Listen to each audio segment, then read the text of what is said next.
नमस्कार, B2B news channel में आपका स्वागत है। मैं आपके साथ में दिलीप सोलंकी। मध्य प्रदेश के धार जिले में खलघाट में सोमवार सुबह महाराष्ट्र रोडवेज की बस नर्मदा नदी में जा गिरी।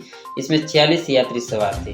अब तक जहां तक हमें अपडेट मिल रही है, 14 लोगों के शव बरामद कर लिए गए थे, बाकी की तलाश अभी भी जारी थी। हादसा सुबह 10 और 10:30 बजे के बीच में हुआ है बताया जा रहा है। खलघाट में 2 लेन पुल पर एक वाहन को ओवरटेक करते समय बस बेकाबू हो गई, जिसमें ड्राइवर ने संतुलन खो दिया। बस रेलिंग तोड़ती हुई नदी में जा गिरी। बस इंदौर से महाराष्ट्र के अमलनेर जा रही थी। इंदौर से घटना स्थल की दूरी लगभग 90 किलोमीटर बताई जा रही है। गृह मंत्री नरोत्तम मिश्रा ने हादसे के बाद 2 बयान दिए हैं, जिसके बारे में बताया गया है कि 15 यात्रियों को जिंदा बाहर निकालने का दावा किया गया था। हालांकि घटनास्थल पर मौजूद एम्बुलेंस ड्राइवर ने बताया कि एक भी यात्री जीवित नहीं मिला। इसके करीब 2 घंटे बाद फिर से गृह मंत्री का बयान आता है। बस में 14 से 15 लोग ही सवार थे और किसी को भी बचाया नहीं जा सका है। हालांकि बस में कितने यात्री सवार थे, अभी तक प्रशासन ने किसी भी तरीके की कोई पुष्टि या उनकी ओर से कोई बयान जारी नहीं किए हैं। आगे बढ़ते हैं खबरों में। 15वें राष्ट्रपति के चुनाव के लिए वोटिंग शुरू हो गई है। देश के कई राज्यों में क्रॉस वोटिंग की खबर भी सामने आ रही है।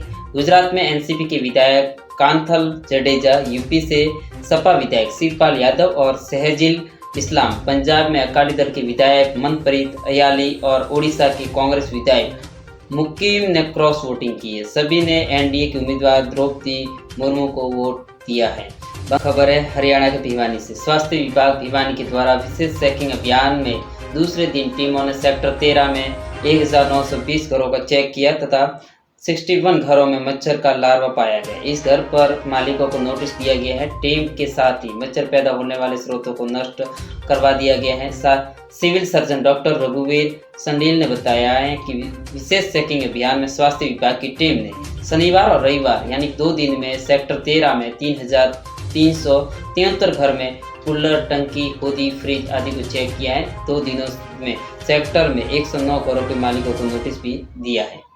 राजस्थान पुलिस का शर्मनाक चेहरा सामने आया है। रेपिस्ट को बचाया है। आरोपी को जमानत मिल जाए इसीलिए हटा दिया गया पोक्सो एक्ट और नाबालिग पीड़िता को धमकाने का भी मामला सामने आया है। कोर्ट में आरोपी की जमानत याचिका पर सुनवाई चल रही थी। चार्ज ये था कि अपहरण धारा 363 और धमकाना धारा 506। सुनवाई के दौरान कोर्ट में फाइल पड़ी तो चौंकाने वाला चल सामने आया। अपहरण और धमकाने के मामले में जिसकी बेल मांगी जा रही थी वो एक नाबालिग बच्ची के अपहरण और रेप का आरोपी था।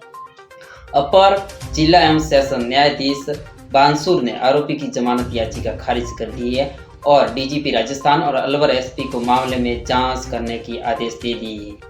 5 साल बाद दिखे राम रहीम हनीप्रीत। डेरा प्रमुख ने बताया रूहानी बेटी अपने दोनों बच्चों के साथ नहीं हुआ सार्वजनिक। डेरा चच्चा सौदा प्रमुख राम रहीम की 30 दिन की पैरोल अवधि 17 जुलाई को खत्म हो रही है। राम रहीम पैरोल के दौरान उत्तर प्रदेश के बागपत आश्रम में रहा। रविवार रात 11 बजे वो अपनी मुंह बोली बेटी हनीप्रीत के साथ इंस्टाग्राम पर लाइव आया। सार्वजनिक तौर पर 5 साल बाद एक साथ दिखे। हालांकि इस सब के बीच में 30 दिन की अवधि में यह अपने परिवार खासकर बेटियों के लिए सार्वजनिक रूप से सामने आया था। इससे पहले वो इस तरीके से इस पैरोल के दौरान सामने नहीं आया था। रविवार को रात हनीप्रीत ने डेरा प्रेमियों के प्रश्नों को राम रहीम के समक्ष रखा और उससे उत्तर जानने और उसको दिखाने का प्रयास किया। पूरे 1 घंटा 40 मिनट के लाइव में राम रहीम ने अपने अनुयायियों को अपने सामने ब्लड ग्रुप बदले जाने का दावा किया। हालांकि इसका कोई चिकित्सक प्रमाण वो पेश नहीं कर पाया। साथ ही कहा कि वह 8 साल में ही ट्रैक्टर के गियर ठीक करने लगा था। राम रहीम ने कहा कि लोगों की खुशी के लिए वह हनीप्रीत के साथ आया है। हनीप्रीत हमारी बेटी है, रूहानी बेटी है, यह हमें बख्शी है। राम जी हमारी बेटी को सलामत रखेंगे। जेल से वापसी से पहले पूरे कार्यक्रम में खूब हंसी ठिठोली करते हुए राम रहीम देखा गया। हरियाणा के पानीपत जिले में यूपी के मेरठ डिपो की रोडवेज बस के परिचालक द्वारा गुंडागर्दी किए जाने का मामला सामने आया है। दोनों ने मिलकर एक सवारी को बस में ही जमकर पीटा। उसे घायल होने के बाद बस नीचे भी उतार दिया गया। घायल ने सूचना पुलिस कंट्रोल रूम में दी तो सूचना मिलते ही पुलिस मौके पर पहुंची, मगर तब तक आरोपी मौके पर बस को सवारियों से भरा छोड़कर फरार हो गए थे। पुलिस ने घायल के बयान दर्ज कर घायलों के उपचार के लिए सिविल अस्पताल पहुंचाया, जहां प्राथमिक उपचार के बाद में छुट्टी दे दी गई।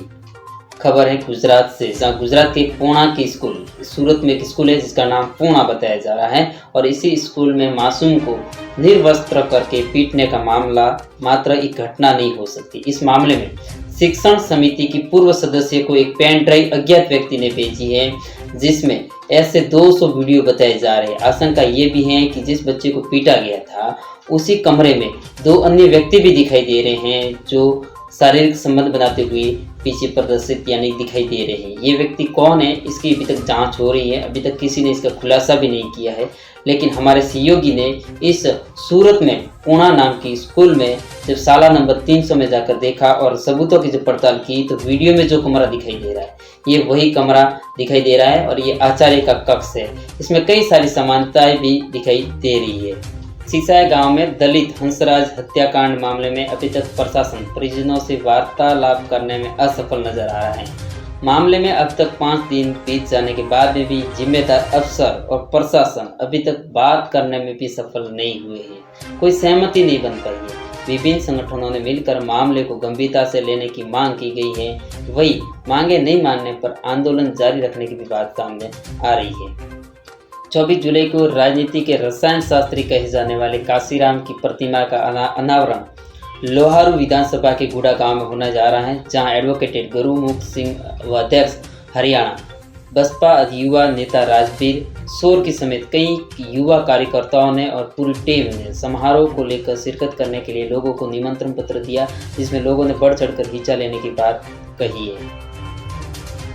जहां एक तरफ आधुनिकता बढ़ रही है वहीं दूसरी तरफ आए दिन हम देश के नाम पर हजारों तरह की प्रताड़ना से जुड़ी खबरों को देखते हैं। लेकिन इसी बीच प्रीति जो सांगा गांव की निवासी है और दीपक जो भिवानी का रहने वाला है, दोनों ने मिलकर जो शादी की है उसकी एक नायाब शादी है, क्योंकि इसमें किसी भी तरीके से कोई दहेज नहीं लिया गया है। साथ ही संविधान को साक्षी मानकर इन दोनों ने शादी की है। शादी की जब खबर सोशल मीडिया पर वायरल हुई तो बहुत सारे लोगों ने इनको शुभकामनाएं दी। करनाल के कुटेल में 9वीं क्लास का छात्र आर्यन करंट लगने से मौत हो गई। बताया जा रहा है कि वह सुबह स्कूल के व्यायामशाला में गया था, तब बैग बाथरूम के ऊपर रखा था। उसके बाद जब वो बैग वापस उठाने आया तो बाथरूम के ऊपर से गुजर रही विद्युत लाइन की चपेट में आ गया तथा इसकी मौत हो गई।